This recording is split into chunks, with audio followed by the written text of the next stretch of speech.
Aí, Boa noite. Hoje eu e o Bruno a gente vai apresentar sobre os biomateriais e ecomateriais. Os biomateriais são um campo de aplicação de materiais poliméricos e compósitos. Eles são inseridos no corpo para tratar, melhorar ou substituir qualquer tecido, como é visto aí nessas duas imagens abaixo.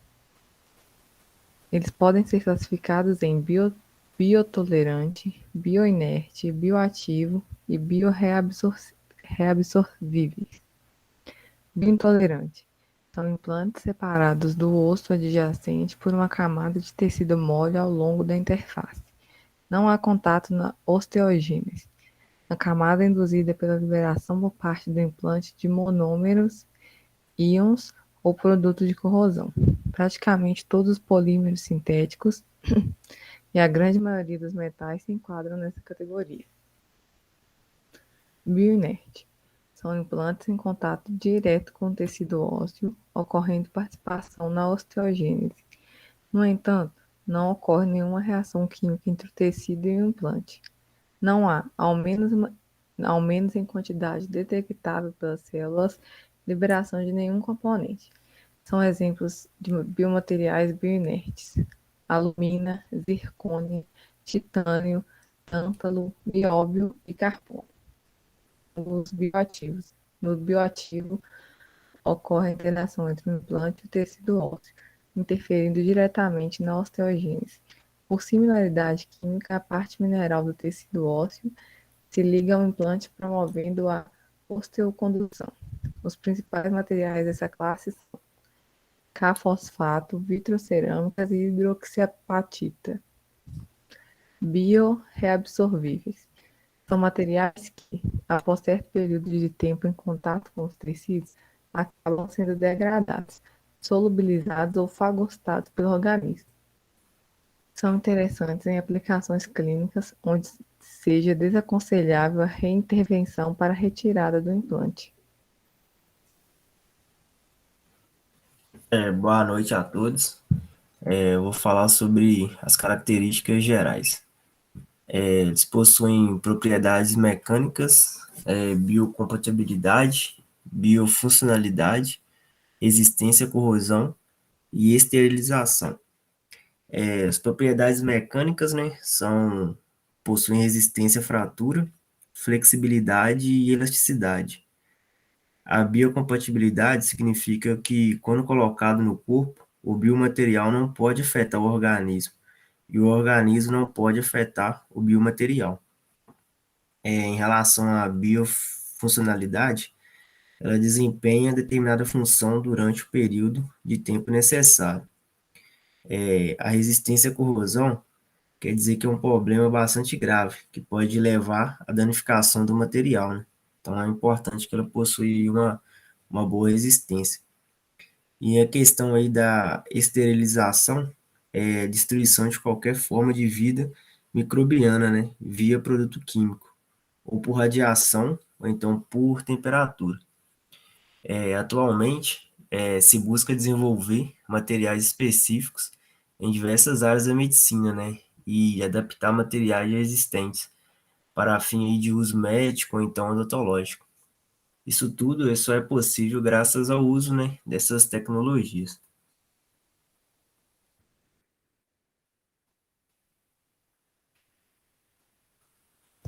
Bom, agora aí sobre as propriedades, elas podem ser divididas em bioatividade, rugosidade, permeabilidade, estabilidade e resistência ou elasticidade. Essas são as propriedades importantes dos biomateriais.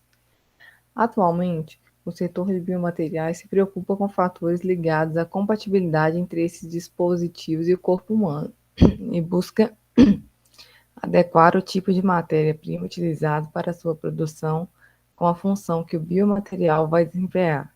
Ou seja, busca ter uma ligação entre o biomaterial e como ele vai ser inserido no corpo humano.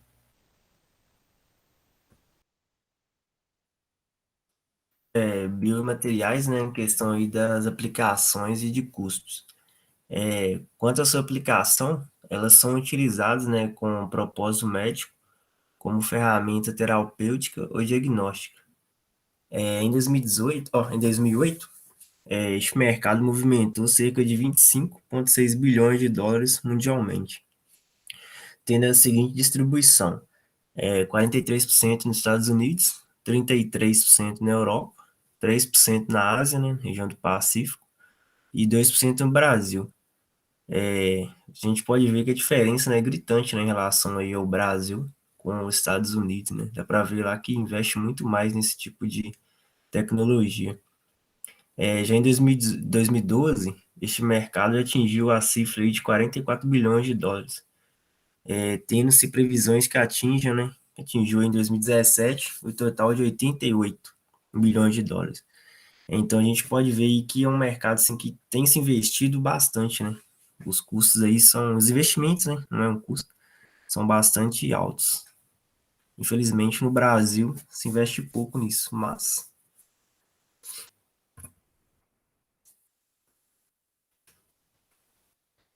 Os biomateriais e a corrosão. Em relação à corrosão, o meio corrosivo são os fluidos corporais, porque contém água, oxigênio dissolvido, proteínas e alguns íons. Ou seja, as coisas que o próprio corpo produz são capazes de deteriorar e corroer o biomaterial que está inserido no local. Ao lado aí tem um exemplo de um biomaterial usado na medicina. aí antes, né, para finalizar aqui, questão dos materiais, a gente vai mostrar um videozinho de um, de um médico aqui falando, né, sobre os biomateriais em plantas em humanos. Eu sou o professor Oscar Paito Filho, aqui do Departamento de Engenharia de Materiais da UFSCar. Minha área de pesquisa, já desde o meu doutorado, é em biomateriais para implantes em seres humanos.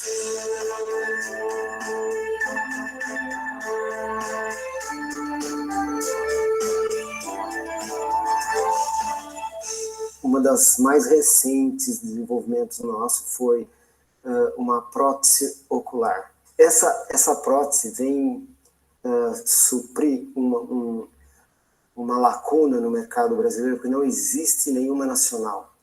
E estamos falando desse material aqui. Esse material, tanto o design quanto o material dessa prótese, ele foi totalmente concebido aqui no Lamave e foi feito os testes clínicos em humanos na Unesp de Botucatu e na Universidade de São Paulo. Foram aplicados em 41 pacientes essa prótese e até hoje os resultados são excelentes. O que ela faz? A pessoa já está com tumor ou um trauma e já está cega.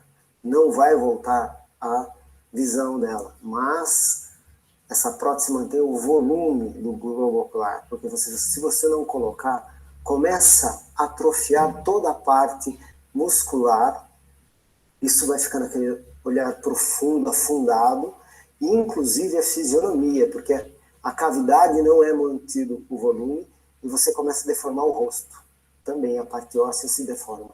Então você vai ver, com o decorrer do tempo, a pessoa ficar completamente deformada do ponto de vista estético.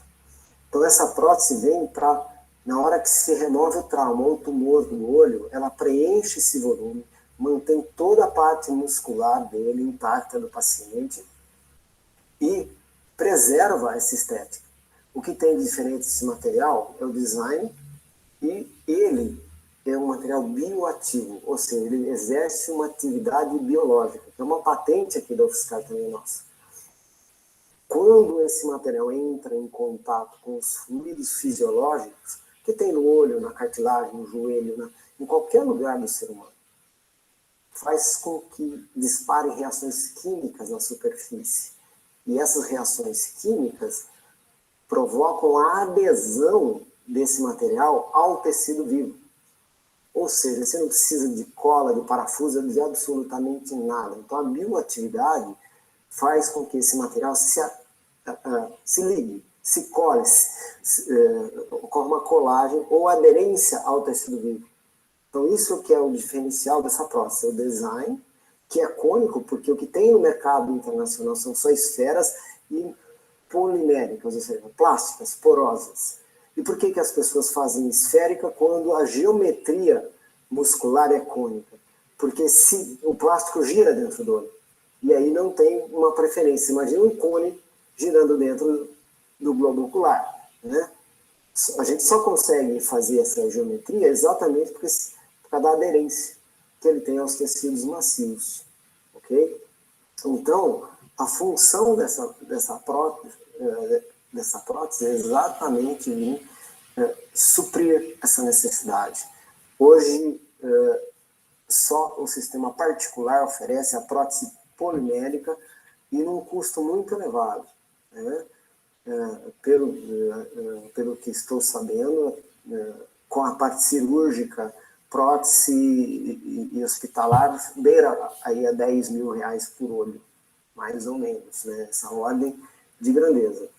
Então, hoje o paciente do SUS só coloca aquela capinha, se retira a parte traumatizada, coloca aquela capinha que somente um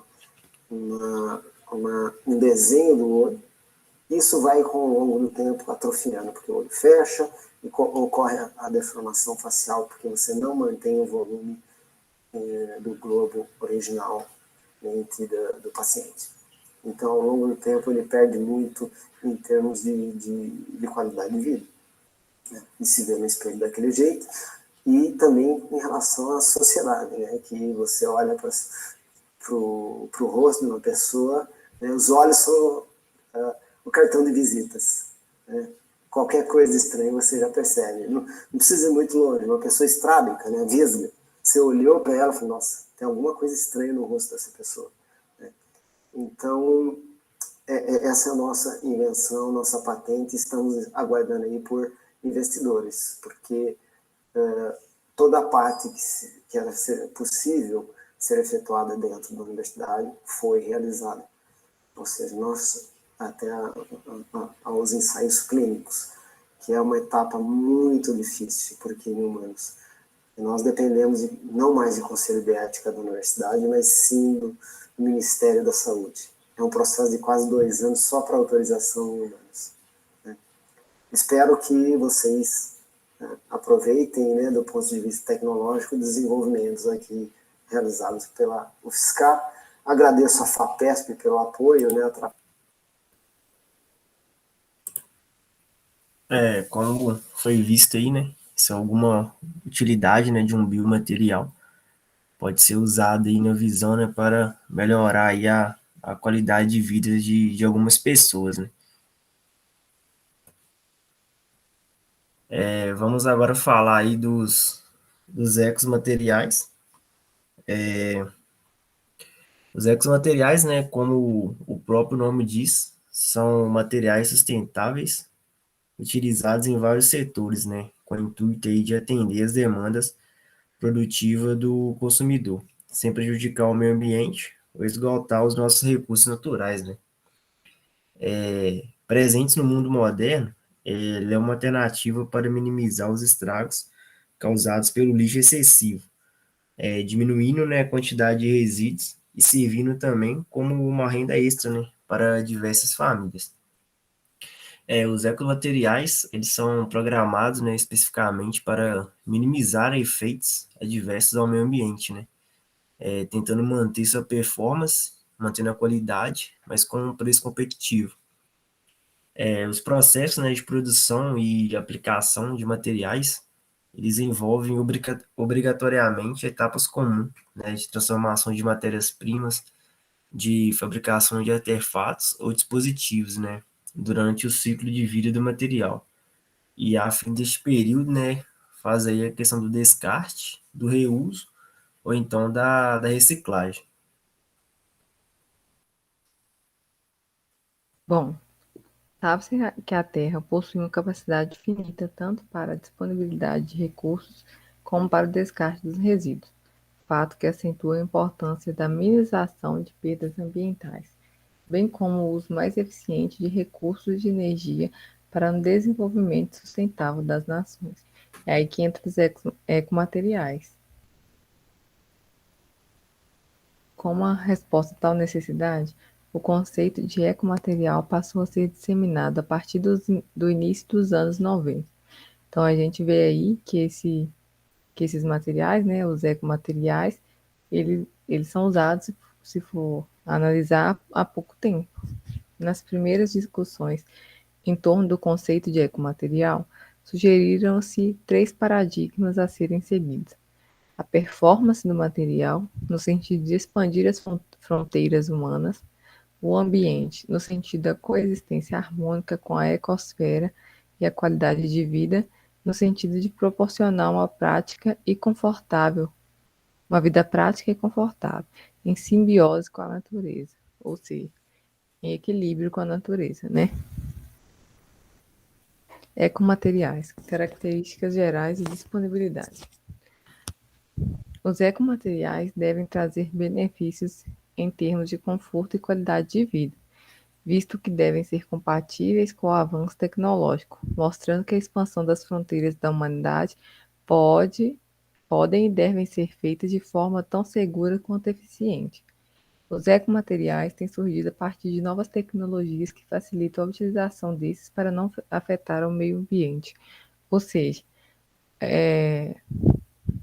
os ecomateriais e a tecnologia andam juntos, né?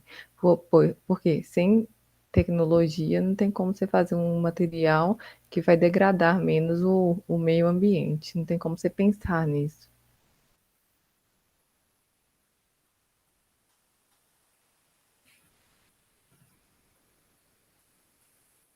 Agora falar sobre os estudos de casos, né, e aplicações de ecomateriais. A gente pesquisando nós achou aí alguns exemplos, né? Foi a modificação da superfície de um vidro poroso, aproveitamento de biomassa proveniente do processo de casca de coco, a preparação de carbono ativado com características programáveis, e mobilização de HRP. Eu vou falar aqui sobre um estudo de caso, né, que a gente achou aqui numa pesquisa, que é sobre a imobilização da peroxidase de rabinete, né? Nesse estudo de caso, um ecomaterial foi concebido dentro da perspectiva de tratamento de poluição já existente. Vale ressaltar que tal perspectiva, apesar de não aderente, né, aos preceitos da química verde, é um processo absolutamente indispensável. Propõe-se para o processo de descontaminação uma rota que utiliza materiais benignos, biocompatíveis e reutilizáveis. Além disso, o tratamento de efluentes aquosos propicia a diminuição da quantidade de água utilizada, através da possibilidade de reutilização. Utilizou-se um vidro, né, com a composição 6 lítio 2, essa fórmula químicazinha que vocês podem ver no slide aí, como precursor na obtenção, através de cristalização e lixiviação de uma vitrocerâmica porosa, composta principalmente por essa outra formulazinha química aí, devido à sua biocompatibilidade, a vitrocerâmica porosa foi utilizada neste exemplo para imobilizar a enzima HRP, tendo em vista a utilização do ecomaterial na descolorização de efluentes provenientes da indústria papeleira. A descolorização, a descolorização observada durante o tratamento de efluente papeleiro devido ao processo enzimático e não à absorção das substâncias coloridas por parte do suporte, o que propicia um processo de descontaminação verdadeira, dado não se limitar a transferir o poluente de uma fase para outra, por exemplo, da fase líquida para sólida. Infelizmente, a gente não conseguiu achar o vídeo, né, dessa pesquisa para mostrar para vocês de uma forma assim mais didática. A gente procurou aqui, mas não achei o videozinho. Mas enfim. Bom, então aí nas considerações finais, a gente pode ver que nas últimas décadas o setor de biomateriais não só cresceu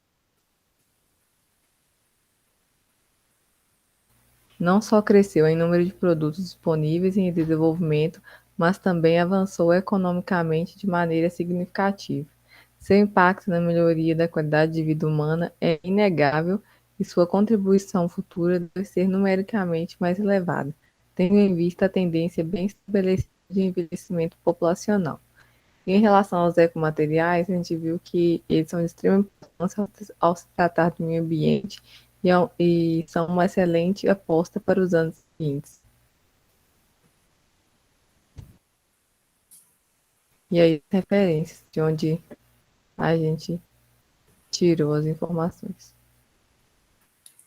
E é isso que a gente tinha para apresentar, né, sobre biomateriais e ecomateriais. E é isso aí, qualquer dúvida deixa no fórum aí. Uma boa noite a todos.